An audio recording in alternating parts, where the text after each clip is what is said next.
Hello friends, welcome back to cinema secrets. இன்னைக்கு இந்த வீடியோவில் நான் பேச போகிற விஷயம், நம்ம சினிமா சீக்ரெட்ஸ் சேனலை முடக்கும் நோக்கத்தில் உச்சபட்ச தமிழ் நடிகர்கள் இப்படின்னு சொன்னால் கண்டிப்பாக உங்களுக்கு எவ்வளோ அதிர்ச்சியாக இருக்கும். அதுக்கு மேலே பேரதிர்ச்சியாக எனக்கு இருக்குதுங்க. அதுக்கு பின்னாடி என்ன நடந்தது அப்படின்ற ஒரு விளக்கத்தை இன்னைக்கு நம்ம நண்பர்களாகிய சப்ஸ்கிரைபர்ஸ் மற்றும் ஃபாலோவர்ஸுக்கு சொல்ல வேண்டியது என்னோட தனிப்பட்ட தலையாய கடமை இல்லவா? அது என்ன அப்படின்றத பற்றி தான் இந்த வீடியோவில் நான் சொல்லி போட்டு உடச்சிடணும் அப்படின்ற ஒரு முடிவில் இருக்க நண்பர்களே. இது வந்து நேற்று நடந்தது, முந்தா நேற்று நடந்ததெல்லாம் கிடையாது. நான் சேனல் ஆரம்பிச்சு கிட்டத்தட்ட ஒரு 3 வருஷம் இருக்கும். இந்த 3 வருஷத்துல ஏகப்பட்ட நடிகர்கள் எனக்கு பயங்கரமான நெருக்கடியும் ஏகப்பட்ட பிரஷர்ஸும் எனக்கு கொடுத்துருக்காங்க. ஆனா அதெல்லாம் பத்தி எதுக்கு நம்ம பேசி என்ன நடக்க போகுது அப்படின்ற மாதிரி நானும் விட்டேன். ஆனா இன்னைக்கு பாத்தீங்கன்னா இது தொடர்ச்சியா நம்ம சேனலுக்கு நடந்து கொண்டே இருக்கும் போது இதை கண்டிப்பா பப்ளிக்கலி நம்ம பேசி ஆகணும் அப்படின்ற ஒரு எண்ணத்துல தான் இந்த வீடியோ நான் கிரியேட் பண்ணிருக்கேன். இதுல வந்து நேரடியா நான் எந்த நடிகர்களோட பெயர்களையும் குறிப்பிட விரும்பல. ஆனா நான் சொல்ல போற ஒரு சில இன்டைரக்டான விஷயத்தை வச்சு நீங்களே கண்டுபிடிச்சலாம் இந்த நடிகர் தானா அப்படின்ற மாதிரி.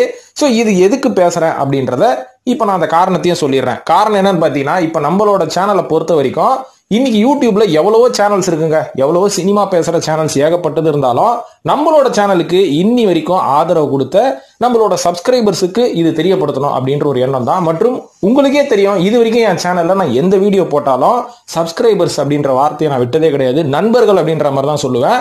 அதுக்கு பின்னாடி ஒரு முக்கியமான காரணமே இருக்கு. என்னன்னு பாத்தீங்கன்னா, ஃபேஸ் கூட காமிக்காம வாய்ஸை வச்சு இருக்கிற இன்ஃபர்மேஷனை மக்கள் மத்தியில கொண்டு போய் கொடுக்குற என்ன மாதிரி ஒரு சேனலுக்கு நீங்க தொடர்ந்து ஆதரவு கொடுத்துட்டு இருக்கீங்க. அதாவது சப்ஸ்கிரைபர்ஸ் ஃபாலோவர்ஸ்னு யாரை சொல்லுவாங்கன்னு பாத்தீங்கன்னா, ஒரு தனி நபர் யூடியூப் ஆகட்டும் இன்ஸ்டாகிராம் ஆகட்டும் ஒரு சேனலை பிடிச்சி போய் அவங்க ஃபாலோ பண்ண ஆரம்பிக்கிறாங்க. அதுக்கப்புறமா அவங்களுக்கு பிடிச்ச கண்டென்ட் வர வரைக்கும் தான் அந்த சேனலை ஃபாலோ பண்ணுவாங்க. ஒரு காலகட்டத்துக்கு அப்புறம் அவங்க விரும்பக்கூடிய நடிகர்கள், அவங்க விரும்பக்கூடிய ஒரு சில கொள்கைகளுக்கு எதிராக அந்த சேனல் பேசினா உடனே அன்சப்ஸ்கிரைப் பண்ணி கமெண்ட்ல கழுவி ஊத்திட்டு அந்த சேனலை விட்டு போயிடுவாங்க இல்லைங்களா? சோ இவங்களை வந்து நம்ம ஃபாலோவர்ஸ் சப்ஸ்கிரைபர் அப்படின்ற ஒரு கேட்டகரியில போடலாம். ஆனா நம்ம நண்பர்கள் சொல்லக்கூடிய கேட்டகரி எதுல வருவாங்கன்னு பாத்தீங்கன்னா, உங்களோட சேனல்ல நீங்க எப்பேற்பட்ட நியூஸை சொன்னாலும் சரி, நான் வந்து ஒரு தனிப்பட்ட நடிகரோட ரசிகனா இருந்தாலும் சரி, அந்த நடிகரை நீங்க விமர்சனம் பண்ணாலும் சரி, நீங்க சொல்லக்கூடிய ஒரு சில விஷயங்கள் வந்து கண்டிப்பா என்னோட கொள்கைக்கு சார்ந்ததுதான் மற்றும் நீங்க சொல்றதை நாங்க ஏத்துக்கிறோம் அப்படின்னு ஒரு நண்பன் எப்படி அவனோட நெருங்கிய இன்னொரு நண்பனுக்கு ஒரு கஷ்டகாலம் வந்துட்டா விட்டுட்டு போக மாட்டானோ, அந்த மாதிரி நம்ம சேனலை ஆரம்பத்துல இருந்து ஃபாலோ பண்ணிட்டு இருக்க பல பேர் இன்னைக்கு ஃபாலோ பண்ணிட்டே தான் இருக்காங்க ரெகுலரா. அதை வந்து ஒரு சில பேர் கமெண்ட்ல சொல்லியிருக்காங்க, ஒரு சில பேர் இன்ஸ்டாகிராம்லயும் என்கிட்ட வந்து சொல்லியிருக்காங்க. ஸோ இந்த மாதிரி ஒரு ஃபேமிலி, சினிமா சீக்ரெட்ஸ் அப்படின்றது ஒரு தனிப்பட்ட சேனல் கிடையாது, இது ஒரு ஃபேமிலி மாதிரி தான் நம்ம ரன் பண்ணிட்டு இருக்கோம். அதனால தான் எவ்வளவோ நண்பர்கள் இன்ஸ்டாகிராம்ல என்கிட்ட சாட்ல வந்து எந்த கேள்வி கேட்டாலும் நான் பதில் சொல்லிட்டு இருக்கேன். இந்த பதில வந்து வாங்கினவங்க பல பேர் இந்த வீடியோ பார்த்திருந்தா கண்டிப்பா உங்களுக்கு தெரியும். ஸோ இந்த மாதிரி ஃபேமிலியா ரன் பண்ணிட்டு இருக்கிற நம்ம சேனல்ல இருக்கிற நண்பர்கள் கிட்ட ஒரு குடும்பத்தில் ஒரு பிரச்சனைனா நம்ம எப்படி பகிர்ந்து கொண்டு இருக்கிறோம், அது மாதிரி இதையும் பகிர்ந்துருவோம் அப்படின்ற மாதிரி நான் சொல்றேன். ஏன்னா இந்த ஒரு புரிதல் உங்களுக்கு ஏற்பட்டா மற்ற சேனல்கள் வந்து நல்லா பேசிட்டு இருந்தாங்க, திடீர்னு ஏன் முடங்கி போயிட்டாங்க அப்படின்ற ஒரு காரணம் உங்களுக்கு தெரியாம இருந்திருக்கும் இல்லைங்களா? சோ அந்த காரணத்தையும் நீங்க இப்போ எனக்கு நடந்த சம்பவத்தை வச்சு நீங்க வந்து கம்பேர் பண்ணிக்கலாம்.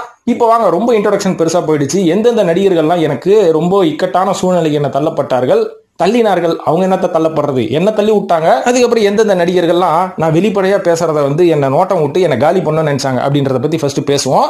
இதுக்கப்புறமா வந்து நான் இதுக்கு காரணம் என்ன, அதுக்கப்புறம் இதுல இருந்து நான் எப்படி ஓவர் கம் பண்ணி வரப்போறேன் அப்படின்றத பத்தி அந்த வீடியோட முடிவில் நான் பேசுறேன் நண்பர்களே. அதாவது ஃபர்ஸ்ட் நான் ஒரு நடிகரை பத்தி சொல்லணும். இது எப்படி ஆரம்பிச்சது அப்படின்னு நான் சொல்றேன். ஆரம்பத்துல நம்ம சேனல் ஆரம்பிச்சதுக்கான நோக்கம் எப்படின்றத, அது நோக்கம் என்ன, எதனால நான் இந்த மாதிரி சேனல் ஒன்று ரன் பண்றேன், எதுக்கு ஃபேஸ் காமிக்காம பண்றேன், இன்னைக்கு பல பேரோட டவுட் அதுதான், ஏன்பா ஃபேஸ் ரிவீல் பண்ணு, ஏன் மூஞ்ச காமிச்சு பேச மாட்டேன் அப்படின்றதுக்கு பின்னாடி ஒரு ஸ்ட்ராங்கான காரணம் இருக்கு நண்பர்களே. அதையும் இந்த வீடியோல நான் போட்டு உடச்சிடுறேன் இந்த வீடியோட இறுதியில. ஸோ ஆரம்பத்தில் ஒரு 3 வருஷத்துக்கு முன்னாடி நம்ம சேனல் ஆரம்பிச்சு நானும் ஓகே சினிமா விஷயத்தை பத்தி பேசுவோம் அப்படின்றதுக்கு பின்னாடி ஒரு பெரிய காரணம் இருக்கு. அதெல்லாம் நான் வீடியோ எண்டில் சொல்றேன். ஸோ அந்த மாதிரி நான் நடத்திட்டு இருக்கும் போது எனக்கு முதல்ல பிரஷர் வந்தது யார்கிட்ட இருந்து அப்படின்னு பாத்தீங்கன்னா, ஒரு உச்சபட்ச இயக்குனர் இவரு. இந்த இயக்குனரோட பேரை நான் குறிப்பிட விரும்பல. ஆனா சமீபத்துல ஒரு சில வருஷத்துக்கு முன்னாடி ஒரு மிகப்பெரிய ஒரு காவிய படங்க, அதாவது காவிய படம் அப்படின்றதோட ஒரு ராஜா காலத்து படம் அப்படின்னு நம்ம சொல்லலாம்.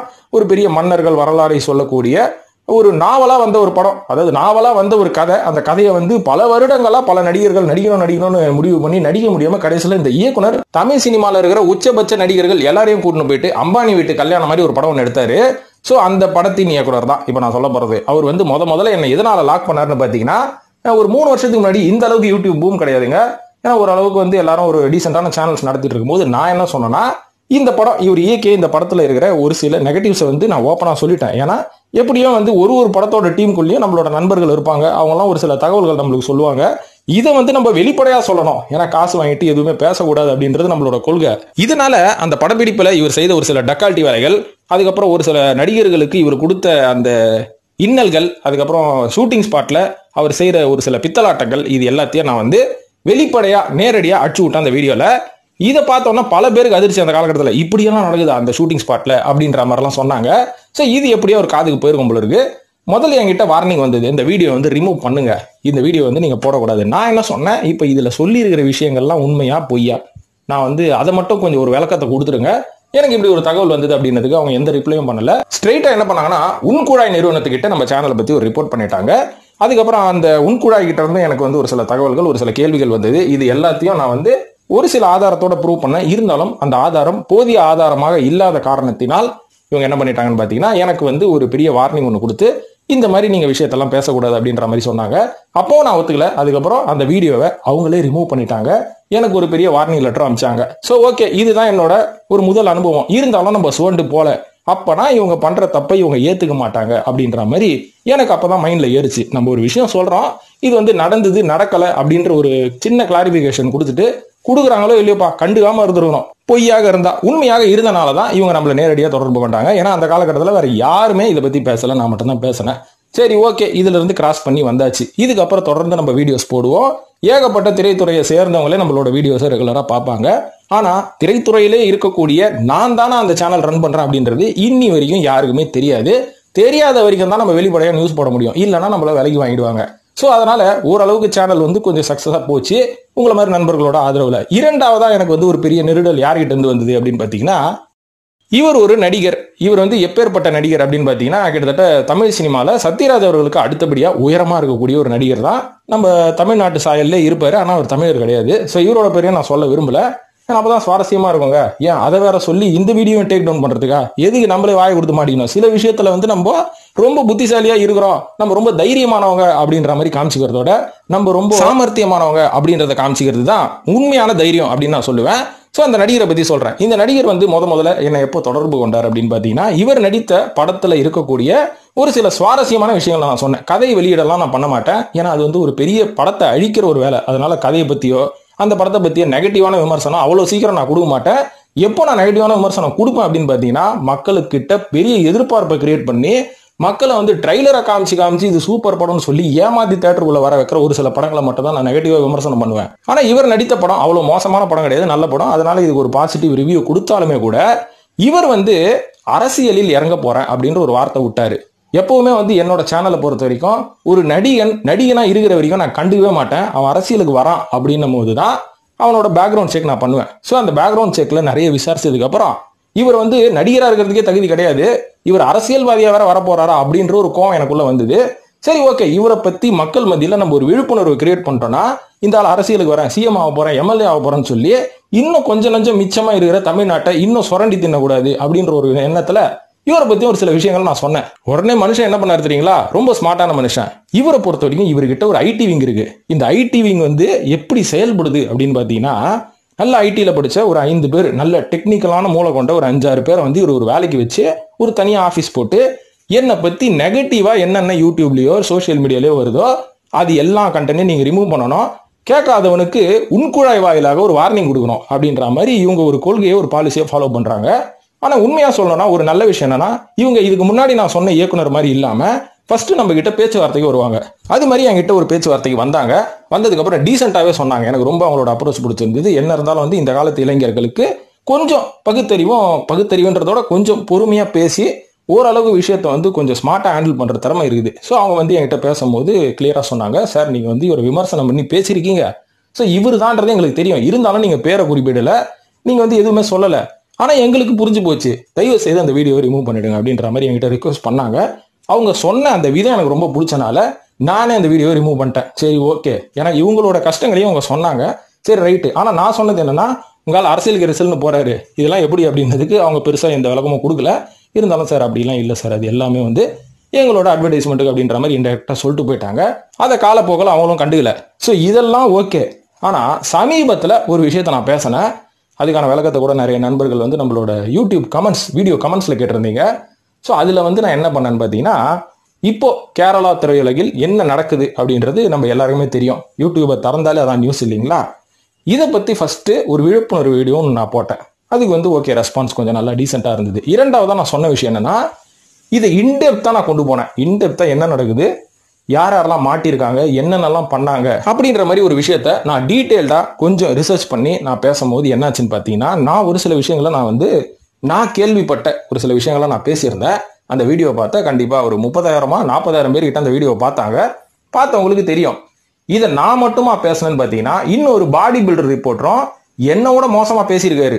ஸோ அதெல்லாம் வேற விஷயம். அதை நம்ம கம்பேர் பண்ணிக்க கூடாது. அது அவரோட விருப்பம், அவரோட ஸ்டைலு. ஸோ நான் பேசின விஷயத்துல நான் பேர் கூட குறிப்பிடலை. அவர் யாருன்னு சொல்லலை, எந்த நடிகைன்னு சொல்லலை. ஒரு கிசுகிசுன்னு ஒரு பத்திரிகையாளர் எழுதும் போது, கிசுகிசுன்றது கிட்டத்தட்ட 50 வருஷமா இப்படிதான் வந்துட்டு இருக்கு. இதை நம்ம மாற்றவே முடியாது. ஏன்னா நானும் பத்திரிகை துறையில 10 வருஷத்துக்கு மேல வேலை பார்த்தேன். எனக்கும் அந்த பேசிக் எத்திக்ஸ் இருக்குது. ஸோ இதை கேள்விப்பட்ட உடனே நேரடியா அந்த நடிகர்கிட்ட இருந்து எனக்கு ஒரு தொடர்பு கால் வந்தது. கால்ன்றதோட நம்மளுக்கு மெயிலாக தான் நம்மளை காண்டாக்ட் பண்ணுவாங்க, கால்னு வரமாட்டாங்க.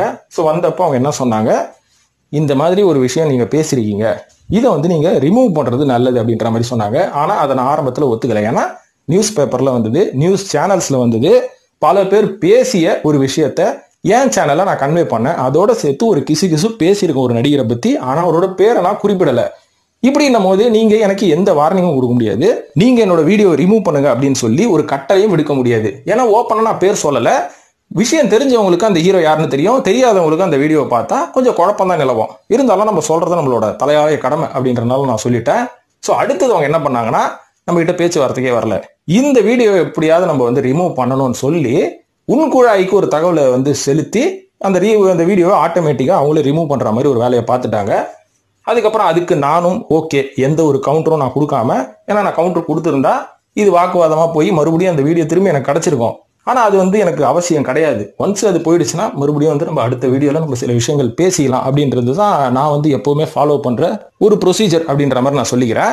ஆனா இருந்தாலும் இவங்க எந்த காரணத்தை சொல்லி எடுத்திருக்காங்க அப்படின்றது எனக்கு தெரிஞ்சுக்கணும். அப்படின்றனால இந்த யூடியூப் மேனேஜ்மெண்ட்டை நான் தொடர்பு கொண்டு கேட்டப்போ அவங்க என்ன சொன்னாங்க, நீங்க அவங்க நடிகர் சங்கம் எல்லாம் சேர்ந்து உட்கார்ந்துட்டு இருக்கிற ஒரு மீட்டிங் போட்டிருக்கிற ஒரு போட்டோவை நீங்க யூஸ் பண்றீங்க, அந்த போட்டோவோட உரிமையாளர் அவங்க தான் அப்படின்னு சொல்லி தான் ரிமூவல் ரிக்வஸ்ட் கொடுத்துருக்காங்கன்னு சொன்னாங்க பாருங்க. அங்கதான் எனக்கு ஒரு விஷயம் தெரிஞ்சது. எனக்கு அதிர்ச்சி எல்லாம் கிடையாது. ஓகே, அப்பனா இதே கதையை பாடி பில்டரு என்னோட கேவலமான வார்த்தைகளை யூஸ் பண்ணி பேசினாலும் அவரை ஒன்றும் பண்ண முடியல. காரணம் என்னன்னா, அவரோட முகத்தை காமிச்சு அவர் எந்த ஒரு பிரச்சனையிலையும் ஈடுபடாத அளவுக்கு அவர் பேசியிருக்காரு.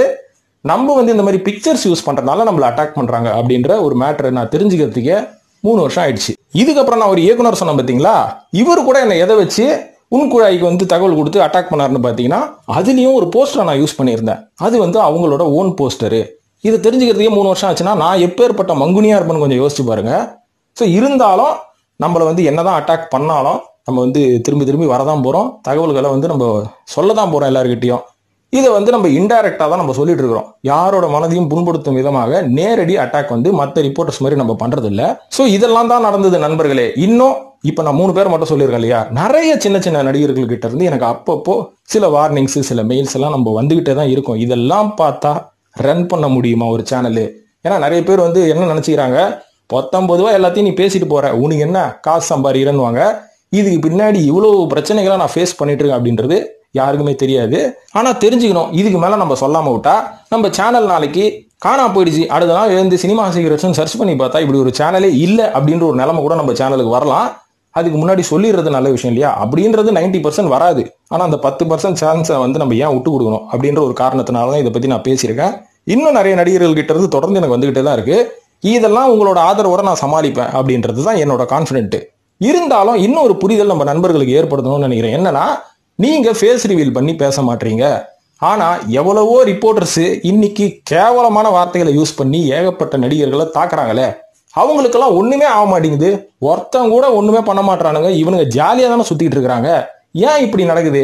அதாவது ஒரு அரசியல்வாதி விமர்சனம் பண்ணா அடுத்த நாளே அவனுக்கு ஒரு மிகப்பெரிய லீகலான இஷ்யூஸ் அவன் ஃபேஸ் பண்ற மாதிரி இருக்கு. ஆனா இந்த சினிமா விமர்சகர்களுக்கு இவ்வளவு தகாத வார்த்தைகளை யூஸ் பண்ணி ஒரு படத்தையோ ஒரு நடிகரையோ விமர்சனம் பண்ணா கூட ஒன்னும் நடக்க மாட்டேங்குது அப்படின்றதுக்கு பின்னாடி ஒரு காரணம் இருக்கு.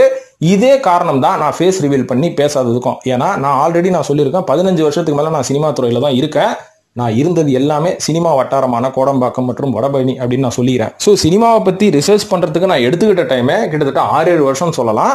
அது மட்டும் இல்லாம சின்ன வயசுல இருந்து எனக்கு நிறைய சினிமா நண்பர்களோட தொடர்பு இருக்கிறனால என்ன நடக்குது அப்படின்றது எனக்கு ஒரு புரிதல் எனக்கு எப்பவுமே இருந்துகிட்டு தான் இருக்கும். ஸோ அதை வச்சுதான் இந்த சேனலை ரன் பண்ணும் போது நான் ஃபேஸ் காமிக்காத முதல் விஷயமே என்ன தெரியுங்களா? ஃபேஸ் காமிச்சு நான் தான் பேசுறேன் அப்படின்னு சொன்னா என்னை எந்த நடிகர்களும் டைரக்டா அட்டாக்கே பண்ண முடியாதுங்க. ஏன்னா இது ஒரு ஊடகத்துறை. இதுக்கு ஒரு கருத்து சுதந்திரம்னு ஒன்று இருக்கு. உங்களை மனசுல பட்ட கருத்தை நீங்க வெளிப்படையா ஒருத்தனோட படைப்பை பத்தி பேசும்போது உங்களை நேரடியா லீகலா யாருமே உங்களை அட்டாக் பண்ண முடியாது. அதே மாதிரி பல நடிகர்கள் நினைச்சா இன்னைக்கு இருக்கிற பல ரிப்போர்ட்டர்கள் மேல மான நஷ்ட வழக்கு போட முடியும். ஆனா போட்டுட்டு அவங்க அந்த கேஸ்ல ஜெயிச்சதுக்கு அப்புறம் அவங்க சினிமா இண்டஸ்ட்ரியில இருப்பாங்களா இருக்க மாட்டாங்களா அப்படின்றத ரசிகர்கள் மட்டும் முடிவு பண்றது கிடையாது. இந்த மாதிரி ஒரு சில மீடியாக்காரங்களும் இருக்கிறாங்க அப்படின்னு தான் நான் சொல்லிப்பேன். எதனாலன்னு பாத்தீங்கன்னா, இன்னைக்கு ஒரு உதாரணமே சொல்றேன். ஒரு நடிகரை ஒரு ரிப்போர்ட்டர் விமர்சிக்கிறாரு, பயங்கர கொச்ச கொச்சான வார்த்தையை பேசுறாரு. இவர் இப்படி இருந்தார் அப்படி இருந்தார், இந்த நடிகை கூட ஊர் சுத்தினாரு, இந்த நடிகை கூட இருந்தா அப்படின்ற மாதிரி பேசும்போது கொஞ்சம் கோவப்பட்டு அந்த நடிகர், இன்னைக்கு ஃபீல்டில் இருக்கிற ஒரு நடிகர், இவர் மேல ஒரு மான நஷ்ட வழக்கோ இல்ல இவரை பத்தி தகாத வார்த்தையில விமர்சனம் பண்ணாலும் என்ன நடக்கும்னு பாத்தீங்கன்னா, இவர் சும்மா இருக்க மாட்டார். இந்த ரிப்போர்ட்டர், என்னை பத்தியே பேசிட்டியா, என் மேலே நீ கேஸ் கொடுத்துட்டியா, நீ அடுத்த படம் நடிச்சுதான் ஆகணும், இந்த படத்தை பத்தி நான் தவறான கருத்துக்களை நான் சொல்லுவேன், இன்னும் சொல்லி சொல்லி உன் இமேஜை நான் காலி பண்ணிட்டேன்னா நாளைக்கு இதை பார்த்துட்டு இருக்கக்கூடிய ரசிகர்கள் உன் மேல இருக்கிற இமேஜை வச்சு உன்னோட படத்தை தொடர்ந்து பார்க்க வர மாட்டாங்க. தொடர்ந்து ஒரு 2 படம் நீ நடிச்சு அந்த 2 படம் ஃபெயிலியர் ஆயிடுச்சுன்னா உன்னோட கெரியரே காலி நைனா. அதுக்கப்புறம் நீ எந்த படத்துலயும் கமிட் ஆக முடியாது. எந்த ஒரு தயாரிப்பாளரும் உன்னை நம்பி காசை போட்டு ஒரு படத்தை எடுக்க மாட்டான். உன் இமேஜை வச்சுதான் உனக்கு சினிமால வாய்ப்பு எல்லாமே. இந்த இமேஜே நான் உடச்சு விட்டுட்டேன்னா நீ என்ன பண்ணுவ அப்படின்ற ஒரு கூர்மையான ஒரு நேர்மையற்ற ஆயுதம் இவங்கள மாதிரி ஒரு சில ஆட்கள் கிட்ட இருக்கு. இந்த ரிப்போர்ட்டர்ஸ் மாதிரி ஒரு சில ஆட்கள் கிட்ட இருக்கு. எல்லாரையும் நான் சொல்லல. ஒரு சில ரிப்போர்ட்டர்ஸ் இப்பேற்பட்ட ஒரு அற்புதமான ஆயுதத்தை தவறாக பயன்படுத்தி இருக்கிறாங்க, காசுக்காக பயன்படுத்துறாங்க அப்படின்னு கூட நம்ம சொல்லிடலாம். சோ இதனாலதான் பாத்தீங்கன்னா இன்னைக்கு நீங்க ஃபேஸ் ரிவீல் பண்ணி பேசினா, இப்ப நானே பல பேரை விமர்சனம் பண்றேன். ஏன் பண்றேன்னா மக்களுக்கு புரிதல் ஏற்படுத்தணும்னு பண்றேன். ஆனா அவங்களோட பேரை நான் நேரடியா குறிப்பிடுறதும் கிடையாது. புரிஞ்சுக்கோங்க அப்படின்ற ஒரு நினைப்புல தான் பண்ணுவேன். இதே நான் ஃபேஸ் ரிவீல் பண்ணி பேசிட்டேன்னு வைங்களேன், நான் யாருன்றது சினிமா இண்டஸ்ட்ரியில எல்லாருமே தெரியும். என்ன விலைக்கு வாங்குறதுக்கு காசை வாரி இறக்க ஆரம்பிச்சிருவாங்க. ஏன்னா இன்னைக்கு இந்தியாவிலே பாத்தீங்கன்னா அதிகமா பணம் சம்பாதிக்கிறது 2 பேர் தான். 2 இண்டஸ்ட்ரின்ற பாருங்களேன். ஒன்னு சினிமா, இன்னொன்னு அரசியல். இவங்க 2 பேர், இந்த 2 துறையில இருக்கிறவங்க மட்டும்தான் அதிகப்படியான வருமானத்தை ஈட்டுறாங்க அப்படின்னு நான் சொல்லுவேன். பெருசா எந்தவித உழைப்பும் எந்தவித குவாலிபிகேஷனும் இல்லாம அப்படின்னு நம்ம சொல்லிடலாம். சோ இப்பேற்பட்ட காசு இருக்கும்போது இவங்க என்ன பண்ணுவாங்க, அதாவது எதிரியை அடிக்க கூடாது, அணைச்சிக்கணும் அப்படின்ற ஒரு கொள்கையை 100 இல்லைங்க 200% சினிமா நடிகர்கள் தான் ஃபாலோ பண்ணிட்டு இருக்காங்கன்னு நான் சொல்லுவேன். இதன் காரணமாக தான் இன்னைக்கு பல ரிப்போர்ட்டர்ஸ் போல்டா பல நடிகர்களை பத்தி அவதூறு பேசினாலும் அடுத்த செகண்ட் அந்த நடிகரை பத்தி பேசுறத நிப்பாட்டிடுவாங்க. அது என்ன காரணம்னா, விலைக்கு வாங்கியாச்சு அந்த ரிப்போர்ட்டரை. அதாவது அந்த நடிகரை பத்தி நம்ம பேசியாச்சு, அடுத்த நிமிஷமே அந்த நடிகர்கிட்ட கால் வரும், அண்ணன் தயவு செய்து இப்படி பேசாதீங்க, உங்களுக்கு என்ன வேணுமோ நான் செஞ்சு கொடுத்துட்றேன் அப்படின்னா செய் பார்ப்போம். செஞ்சாச்சுன்னா முடிஞ்சு போச்சு, அடுத்த இதுல இருந்து உன்னை பேச மாட்டேன், உனக்கு காம்படிட்டர் ஒருத்தன் இருப்பான்ல அவனை நான் காலி பண்றேன் அப்படின்ற மாதிரி தான் இன்னைக்கு ஒரு சில மீடியா நண்பர்கள் இந்த மாதிரி விஷயத்த யூடியூப்ல செஞ்சுட்டு இருக்காங்க. சமீபத்துல நீங்க கூட பாத்திருப்பீங்க இல்லீங்களா, வடை பேச்சில் இருக்கும் பிலால் பிரியாணியும் பிரசாந்த் அந்தகனும் இவங்க 2 பேரும் என்னென்ன வேலை பார்த்தாங்க. ஏங்க இன்னொரு இன்சிடென்ட் சொல்றேன், நிறைய இன்சிடென்ட் இருக்கு, அதெல்லாம் போக சொல்றேன். இந்த வீடியோல ஒரு இன்சிடென்ட் சொல்லி இந்த வீடியோ முடிச்சிக்கலான்னு பாக்குறேன். என்னன்னு பாத்தீங்கன்னா, போன வருஷம் 2023 ஒரு அருமையான படம் எடுத்து ஒரு இயக்குனர், அந்த படம் எனக்கு ரொம்ப பிடிச்சிருந்தது. பூ ராம் கூட நடிச்சிருந்தாரு, அதுக்கப்புறம் இன்னொருத்தர் யாருங்க காளி வெங்கட் நடிச்சிருந்தாரு. இது ஒரு நல்ல படமாக இருந்தாலும் இது ஒரு விமர்சகர்கிட்ட கொடுத்து என் சேனலுக்கு நல்ல ரிவ்யூ கொடுங்க அப்படின்ற மாதிரி சொன்னேன். 2 லட்ச ரூபாய்க்கு மேல காசு கேட்கறாருங்க, இதெல்லாம் நியாயமாங்க அப்படின்ற மாதிரி அவர் சொன்னாரு. ஸோ காசு எப்படி விளையாடுது பாருங்க. அப்படி இவங்களெல்லாம் யார் என்ன கேட்கறது, தட்டி கேட்கறது, அவ்வளோ சீக்கிரம் ஒன்றும் பண்ண முடியாது. ஸோ இது மாதிரி நாளைக்கு என் முகத்தை காமிச்சு நான் பேச ஆரம்பிச்சா கண்டிப்பா சினிமா துறையில நானும் ரொம்ப ஃபேமஸ் ஆயிடுவேன், இன்னி இருக்கிற ஆளுகள் மாதிரி. அதுக்கப்புறம் எனக்கும் நிறைய ரெஸ்பான்ஸ் கிடைக்கும். இன்னி இருக்கிற சப்ஸ்கிரைபர்ஸோட என்னோட சப்ஸ்கிரைபர் கவுண்ட் கிட்டத்தட்ட ஒரு 3 மடங்கு அதிகமாகிறது கூட வாய்ப்பு இருக்குது. ஆனால் இருந்தாலும் அதை பத்தி பேசி நான் பணம் சம்பாரிச்சு என்ன பண்ண போறேன், என்னையும் வேலைக்கு வாங்கிடுவாங்க. எப்படி இருந்தாலும் என்ன பெருசா ஆரம்பத்தில் என்ன எதிர்த்து விமர்சனம் பண்ணாலும் ஒரு காலகட்டத்துக்கு அப்புறம் எனக்கும் காசை கொடுத்து வாயை அமைக்கிடுவாங்க. அதுக்கப்புறம் காசு பார்த்துட்டா எங்க இருந்து நம்ம மனசுல படத்தை பேசுறது, செல்ஃப் சாட்டிஸ்பாக்சன் வேணும்ல. அதனாலதான் இன்னி வரைக்கும் நான் அந்த மாதிரி வேலை பார்க்காம இருக்கிற டீசென்டான சப்ஸ்கிரைபர் நண்பர்களை வச்சுக்கிட்டு நம்மளும் ஒரு சில விஷயங்கள் பேசிட்டு இருக்கோம். இருந்தாலும் தொடர்ந்து ஆதரவு கொண்டே தான் இருக்கிறது. அதை நினைச்சு எனக்கு ரொம்ப பெருமையா தான் இருக்கு. இன்னமும் எதனால இந்த நடிகர்கள் அரசியலுக்கு வரக்கூடாது, இவனுங்க பண்ணக்கூடிய அட்டூழியங்கள்லாம் என்ன அப்படின்றதெல்லாம் நான் அடுத்த வீடியோல சொல்றேன். ஸோ அது இன்னும் லென்த்தியா போயிடக்கூடாது இந்த வீடியோ, அதுக்கப்புறம் உங்களுக்கே போர் அடிச்சிடும் இல்லைங்களா. ஸோ நான் அடுத்தடுத்த வீடியோவில் நான் அதை பற்றிலாம் நிறைய விஷயங்கள் நம்ம பேசுவோம், நிறைய சீமா சம்பந்தப்பட்ட நிறைய இந்த பூதல்கள்லாம் நடக்கும், அதெல்லாம் பேசுவோம். ஸோ இதை சொல்லிட்டு இந்த வீடியோ முடிச்சுக்கிறேன் நண்பர்களே. மற்றும் நம்ம சேனலோட மெம்பர்ஷிப்புக்கு இன்னைக்கு நிறைய பேர் ஆதரவு தெரிவித்துக் கொண்டிருக்கிறீர்கள், ரொம்ப ரொம்ப நன்றி. நான் சேனல் மெம்பர்ஷிப் அப்படின்ற ஒரு விஷயத்த எனக்கும் யூடியூப்ல 3 வருஷமா சொல்லுங்கிறாங்க, நான் ஆரம்பிக்கல. ஆனா இப்ப நான் ஆரம்பிச்சதுக்கு முக்கியமான காரணமே நிறைய கண்டென்ட்ஸை நம்ம ஓப்பனாக பப்ளிக்காக பேச முடியாது, அது அவ்வளோ நாகரிகமாக இருக்காது. அதெல்லாம் வந்து நம்ம சேனலை ஃபாலோ பண்ணி பர்சனலாக தெரிஞ்சுக்கணும் அப்படின்னு நினைக்கிறவங்க நிறைய பேர் நம்ம சேனலை மெம்பர்ஷிப் எடுத்து ரெகுலராக ஃபாலோ பண்ணுங்க. ஏப்பா அதான் ரெகுலராக ஃபாலோ பண்ணல, அதான் ஒரு மாதத்துக்கான மெம்பர்ஷிப் எடுத்துட்டல உடனே சொல்லு அப்படின்னா அதெல்லாம் இனிமேல் கொஞ்சம் கொஞ்சமாக ரிசர்ச் பண்ணி தான் போடணும். அதனால தொடர்ந்து நம்மளோட இதை ஃபாலோ பண்ணுங்க. மெம்பர்ஷிப்லாம் நான் ஒன்றும் பெருசாக லட்சக்கணக்கில் ஆயிரக்கணக்கிலலாம் போடலை. உங்களுக்கே பார்த்தா தெரியும். மெம்பர்ஷிப் அந்த லிங்க்கை வந்து நீங்கள் கம்யூனிட்டி போஸ்ட்டில் போட்டுருங்க, கிளிக் பண்ணி பார்த்தா தெரியும். சின்ன சின்ன அமௌண்ட் தான். இதெல்லாம் கொடுத்து நீங்கள் பண்ணீங்கன்னா இன்னும் நிறைய மெம்பர்ஸ் வர வர நான் லைவ் செஷன் வரலாம். மாசத்துல ஒரு நாள் 2 நாள் நம்ம லைவ் செஷன் நம்ம மெம்பர்ஸுக்காக வரலாம். அவங்க கேட்குற கேள்விகளுக்கு நேரடியாகவே பதில் சொல்லாம எதுக்கு கஷ்டப்பட்டு கமெண்ட்ல டைப் பண்ணி ரிப்ளை வருமானு வெயிட் பண்ணணும். அதனால நான் ஓப்பன் பண்றேன் அந்த லைவ் செஷன்ல நீங்க வாங்க, நம்ம லைவ்ல வந்து நிறைய விஷயங்கள் பேசுவோம். இன்னும் நிறைய கம்யூனிட்டி போஸ்ட் வந்து நான் சினிமாவில் நடக்கிற நிறைய ஈவெண்ட்ஸு, அவார்ட் ஃபங்க்ஷன்ஸு, இதுக்கெல்லாம் நம்ம எப்படி பார்ட்டிசிபேட் பண்ணுறது அப்படின்ற ஆப்பர்ச்சுனிட்டிஸ் கேட் எல்லாமே இந்த கம்யூனிட்டி போஸ்ட் வழியாக மெம்பர்ஸுக்கு ஒன்லி நான் ஓப்பன் பண்ணி கொடுக்க போகிறேன். அதுக்கப்புறம் சினிமாக்குள்ளே நான் முயற்சி பண்ணிட்டு இருக்கேன். எங்கே ஆரம்பித்து எங்கே போய் எதை கற்றுக்கிறதுன்னு தெரியல அப்படின்றவங்களுக்கும் நான் நிறைய கிளாரிஃபிகேஷன் இந்த மெம்பர்ஷிப் வாயிலாக நான் கொடுக்கலாம் அப்படின்ற மாதிரி முடிவு பண்ணியிருக்கேன். ஸோ இந்த மாதிரி நிறைய பெனிஃபிட்ஸ் மெம்பர்ஸுக்கு இருக்குது. அதனால் மெம்பர்ஷிப்பில் ரெகுலராக ஜாயின் பண்ணுங்கள். ரெகுலராக வந்து மெம்பர்ஸுங்களும் வந்து ஃபாலோ பண்ணிட்டு இருக்க நம்ம சேனலை. இது சொல்லிட்டு இந்த வீடியோ முடிச்சுக்கிறேன் நண்பர்களே. இது பற்றிய கருத்துக்களை கமெண்ட்ல போடுங்க. அதே ஒரு மெம்பர்ஸோட கமெண்ட்ஸுக்கு கண்டிப்பாக நான் ரிப்ளையும் பண்ணுவேன். அதனால் நம்ம சேனலையும் ஃபாலோ பண்ணுங்கள், நம்ம இன்ஸ்டாகிராமையும் ஃபாலோ பண்ணுங்கள், மெம்பர்ஷிப்பும் எடுத்து நம்ம சேனலுக்கு சப்போர்ட்டும் பண்ணுங்கன்னு சொல்லி இந்த வீடியோ முடிச்சுக்கிறேன். நன்றி, வணக்கம்.